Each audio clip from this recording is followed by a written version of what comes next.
Hey everybody, welcome back. My name is Abby. I'm with Fitness is Medicine. Today we're going to do another great workout you can do in your home. What we're going to need today is a tube or a band set up about chest height, a set of dumbbells, probably a little bit on the lighter side, one heavier dumbbell or kettlebell, and a fit ball if you have one. If you don't, you can use a playground ball or a pillow or something. And that is it. The other exercises involve body weight.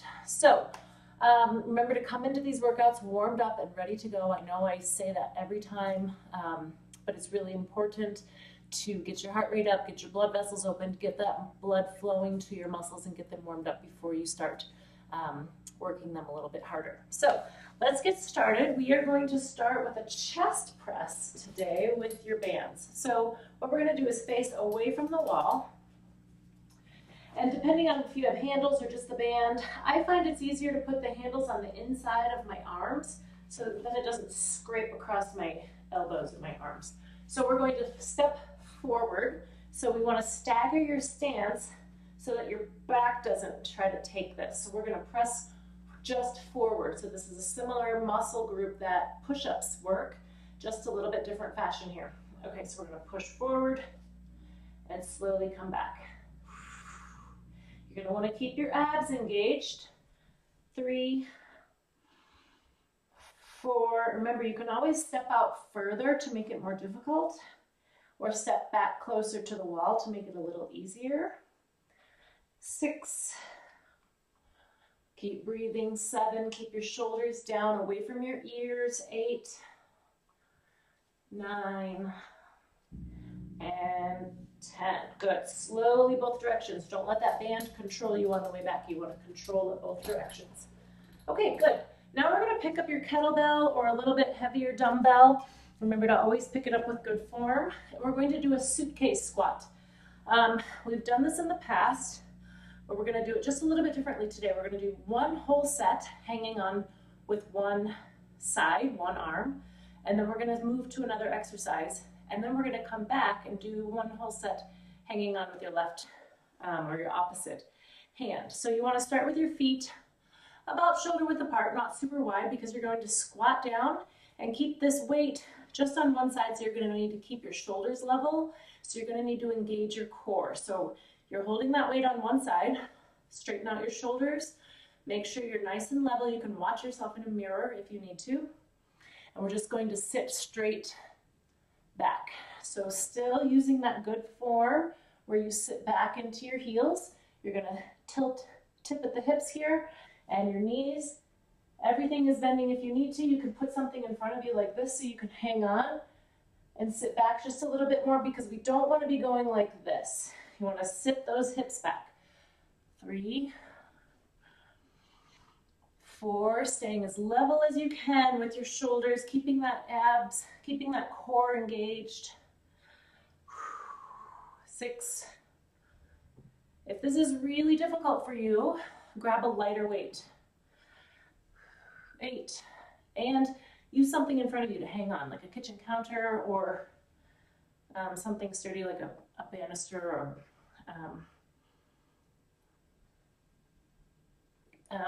treadmill or something. All right, so that was 10. Now we are going to pick up your set of dumbbells. This should be a little bit on the lighter side. We're going to do lateral raises with your shoulders. So let's add a little balance challenge with this. So you can either stagger your feet, tandem stance, or stand on one foot. I'm going to stand on one foot, shoulders down, and you're going to lift your hands just to shoulder height, not higher. It's very common for people to want to go up like this, and that's not good, especially if you have any shoulder pain. We don't want to create impingement or aggravate old injuries. And if this doesn't feel good out to the sides, you can bring it a little bit more diagonal. So it's not really a front raise, but it's a little bit more diagonal, kind of in the more natural form of your shoulders, especially if you have a little bit rounded shoulders. You really want to focus on bringing those back so you're in proper form here. But if you really have those, those rounded shoulders that you can't quite pull back, it might be easier to do just a little bit of a diagonal here. You can also bend your elbows if you're having any shoulder pain. And what that does is it shortens your lever. One more. And 10. Good. And always, you can grab a lighter weight if it's too challenging. Okay, so set those down with good form. And then we're going to pick back up that other dumbbell or kettlebell. And we're going to transition to the other side. We're going to do 10 more. So remember, sit back. Try to keep your chest up nice and tall. If you can't go all the way, that's okay. If you're just here, that's okay. You can, if you're still using good form, even if you go part way, really squeeze those glutes on your way up. 6, really keep those abs engaged. 7, 8, keeping your chest up nice and tall. Weight back in your heels. And 10. All right, set that down with good form. All right, good job. Okay, now we're going to lower to the floor. We're going to do a bird dog. So down on your hands and knees here. And we're going to do it just a little bit differently today. So I want you to have your hands directly beneath your shoulders, knees directly beneath your hips.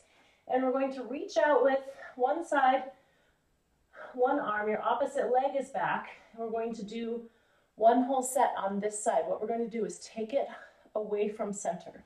So I'm going to level up here so you can see I'm going away from center. Still staying level. 5, nice and slowly. Try to keep your back as flat as you can, thinking about a teacup on your back.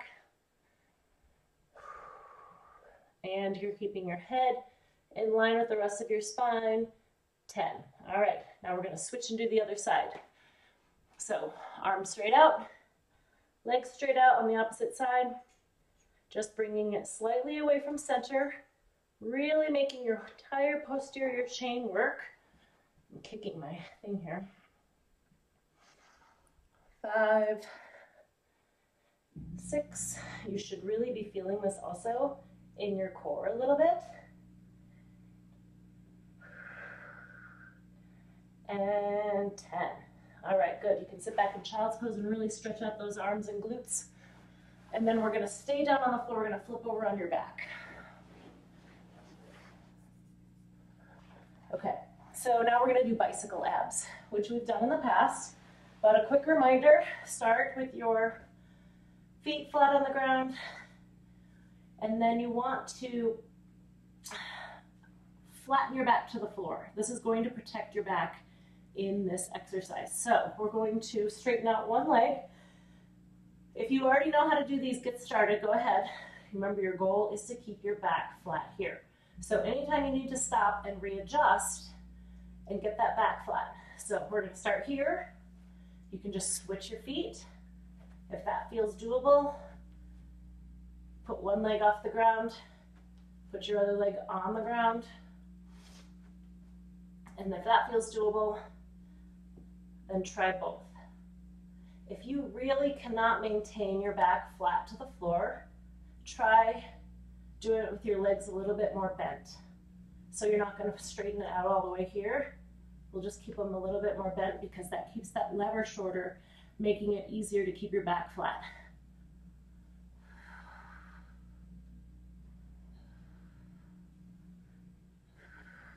Keep breathing. And 10. Good. If you do have any back pain with that, make sure you stop and readjust and then re-tighten, re-flatten in the middle or every 3 or whatever. But you remember, you can also then just do keeping your knees bent a little more, and that will help maintain that back, flatness that we're looking for.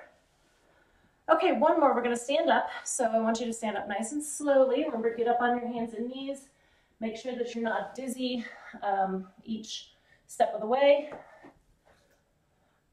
And then go ahead and stand all the way up.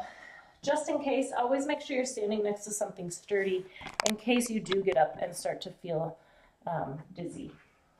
Okay, the last one we're going to do is another balance exercise.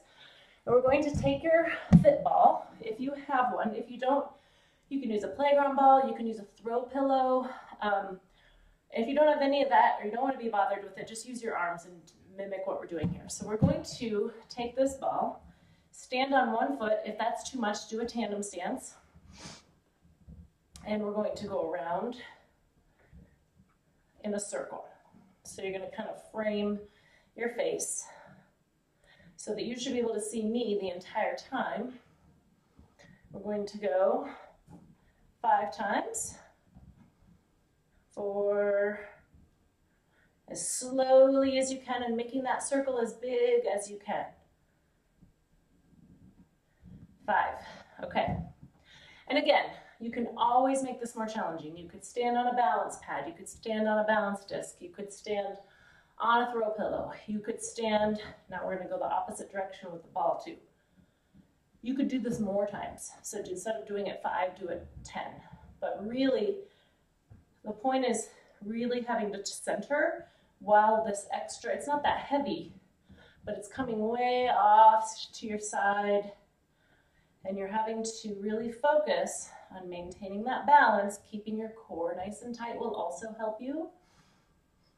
Also, another way to challenge yourself is if you're focusing on a spot and that is making it pretty easy, look around. So change your gaze, or you can watch the ball. That would probably be the ultimate challenge here, is to follow the ball all the way with your eyes. I just lost my balance. Okay, that was 5. Okay, try to pay attention to which direction you went, and then the next time around you do it, try to go the opposite direction. So maybe the first time you could go, all direction, both feet. The second time you could go all direction, the other foot, and then try to mix it up with the third set. So the more times you mix that up, the more challenging it is, and the more benefit you'll get from it. Okay, go ahead and do these 1 to 2 more times. You can add some cardio in between. Make sure you stretch and cool down afterwards. Thank you, everybody, and I'll see you next time.